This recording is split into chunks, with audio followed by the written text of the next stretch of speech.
friends, welcome back to Pink's Kitchen Tamil. இன்னைக்கு நம்ம hariyali chicken கறி எப்படி செய்யறதுன்னு தான் பார்க்க போறோம். இந்த டிஷ் ரொம்ப வாசனையா இருக்கும். ஏன்னா நம்ம நிறைய ஸ்பைசஸ், புதினா இலைகள், அப்புறமா கொத்தமல்லி இலைகள்லாம் சேர்க்க போறோம். இது புலாவ், சப்பாத்தி கூட ஒரு சூப்பர் காம்பினேஷனா இருக்கும். ஸோ இந்த ரெசிபியை பார்க்கறதுக்கு முன்னாடி இதுக்கு தேவையான பொருட்கள் என்னென்னு பார்த்துட்டு வந்துடலாம்.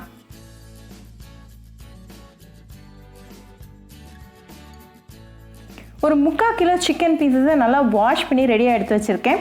நீங்கள் போன்லெஸ் பீசஸ் கூட எடுத்துக்கலாம், ஆனால் இன்றைக்கி நான் போனோட தான் எடுத்திருக்கேன். இப்போ ஒரு மசாலா ரெடி பண்ணிடலாம். ஒரு மிக்ஸி ஜாரில் ஒரு கொத்து புதினா இலைகள்,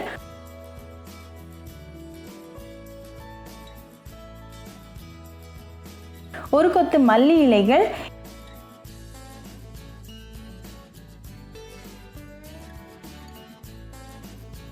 எட்டுல இருந்து 10 பச்சை மிளகாய், 1/2 கப் தயிர், அப்புறமா 1/4 கப் தண்ணி சேர்த்துட்டு நல்லா ஒரு பேஸ்ட் மாதிரி அரைச்சி எடுத்துடலாம். ஒரு கடாயை சூடு பண்ணிட்டு 1 டேபிள் ஸ்பூன் நெய், அப்புறமா 2 டேபிள் ஸ்பூன் எண்ணெய் சேர்த்துடலாம். எண்ணெய் நல்லா சூடானதும் 3 பட்டை சேர்த்துடலாம். ஒரு வெங்காயத்தை நல்லா பொடுசா கட் பண்ணி சேர்த்துடலாம். நல்லா வதக்கி விடுங்க. இப்போ வெங்காயம் நல்லா டிரான்ஸ்பரண்ட் ஆயிடுச்சு. ஸோ ஒரு 2 டேபிள் ஸ்பூன் இஞ்சி பூண்டு விழுது சேர்த்துடலாம். இஞ்சி பூண்டு விழுதோட பச்சை வாசனை கம்ப்ளீட்டாக போகிற வரைக்கும் வதக்கி விட்டுருங்க.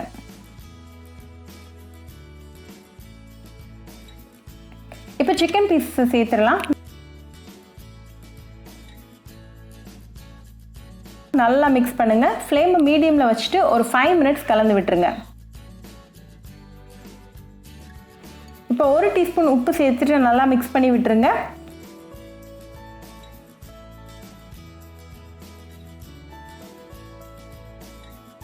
இப்போ மசாலா எல்லாம் சேர்த்துடலாம். ஒரு 1/2 டீஸ்பூன் கரம் மசாலா, இது வீட்டில் அரைச்ச கரம் மசாலா, 1/2 டீஸ்பூன் மிளகாத்தூள்,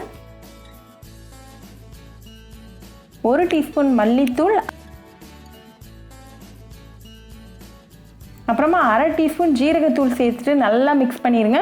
மசாலாவோட பச்சை வாசனை கம்ப்ளீட்டாக போயிடணும்.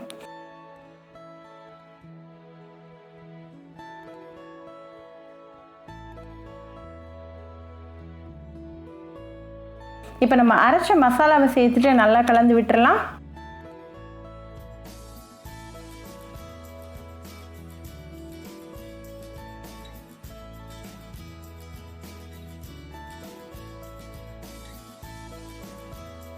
நல்லா கொதி வந்ததும் ஒரு மூடி போட்டு லோ ஃப்ளேமில் ஒரு 10 நிமிஷம் வேக வச்சிடலாம். இப்போ 10 நிமிஷம் ஆயாச்சு. ஸோ ஓப்பன் பண்ணிடலாம். அகெயின் ஒரு 2 மினிட்ஸ் ஹை ஃப்ளேமில் குக் பண்ணலாம். உங்களுக்கு தேவையான கன்சிஸ்டன்சி வந்ததும் நீங்கள் ஃப்ளேம் ஆஃப் பண்ணிடலாம். இப்போ உங்கள் சுவையான ஹரியாலி சிக்கன் ரெடி ஆயிடுச்சு. இதனால் சுட சுட புலாவ் இல்லாட்டி சப்பாத்தி கூட சர்வ் பண்ணுங்கள். ரொம்பவே easy and delicious recipe. So இந்த ரெசிபியை கண்டிப்பாக உங்கள் வீட்டில் ட்ரை பண்ணி பாருங்கள். ட்ரை பண்ணிவிட்டு எப்படி இருந்துச்சுன்னு கமெண்ட்ஸில் சொல்லுங்கள். இன்னொரு சூப்பரான ரெசிபியோட உங்களை வந்து பார்க்குற வரைக்கும் பாய் ஃப்ரெண்ட்ஸ். உங்களுக்கு இந்த வீடியோ பிடிச்சிருந்தா பிங்க்ஸ் கிச்சன் தமிழுக்கு லைக் பண்ணுங்கள், ஷேர் பண்ணுங்கள், கமெண்ட் பண்ணுங்கள் அண்ட் மறக்காமல் சப்ஸ்கிரைப் பண்ணுங்கள். கூடவே பெல் ஐக்கானையும் கிளிக் பண்ணிக்கோங்க. அப்போ தான் நான் போடுற வீடியோஸ் எல்லாம் உங்கள் நோட்டிஃபிகேஷனில் வரும். உங்களுக்கு ரெசிபிஸ் இங்கிலீஷில் பார்க்கணும்னா பிங்க்ஸ் கிச்சன் சேனலை பாருங்கள். சேனலோட லிங்க் நான் அந்த டிஸ்கிரிப்ஷன் பாக்ஸில் கொடுக்குறேன். மறக்காமல் செக் பண்ணுங்கள். இன்னொரு இன்ட்ரெஸ்டிங்கான ரெசிபியோட உங்களை பார்க்க வர வரைக்கும் பாய் ஃப்ரெண்ட்ஸ்.